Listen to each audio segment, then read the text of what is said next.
மச்சான் இந்த லீவுக்கு நீ நானு உன் பொண்டாட்டி என் பொண்டாட்டி நம்ம 4 பேர் சேர்ந்து டூர் போவோமா?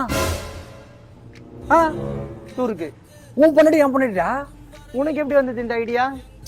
மச்சான் உன் பொண்டாட்டி என் பொண்டாட்டி டூரை கூட்டு போயிட்டு அவங்க அப்படியே ஃப்ரெண்ட் பண்ணி விட்டுன்னு வச்சுக்கேன். அவங்கள ஏதாவது பேசி பாருங்க. அப்புறம் நீ நானும் எங்க வேணா சுத்தலாம், எப்போ வேணா வரலாம், எல்லாமே பண்ணலாம் ஈஸியா. கேப்பாரா இல்ல எப்படி? ஐடியா நல்லா தான் இருக்கு. அவுட் ஒரு வாட்டி கேட்டுருவோமா? கேட்டுரு. ஹலோ பாக்கியம், நீ நானு மல்லேஷ் பொண்டாட்டி நம்ம 4 பேரு டூர் போவோமா? ஏங்க சூப்பருங்க. உங்களுக்கு எப்படிங்க இப்படி தோணுச்சு? மல்லேசன கூட இருக்காரா?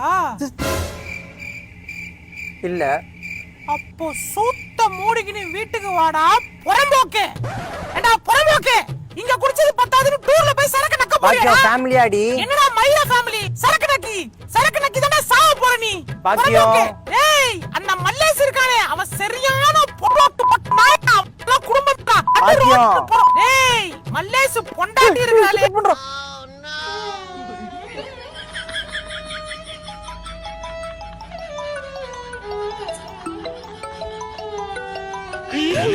ஏழு ஜென்ம பந்தம் மனைவி என்பது இதில் நீ வேறு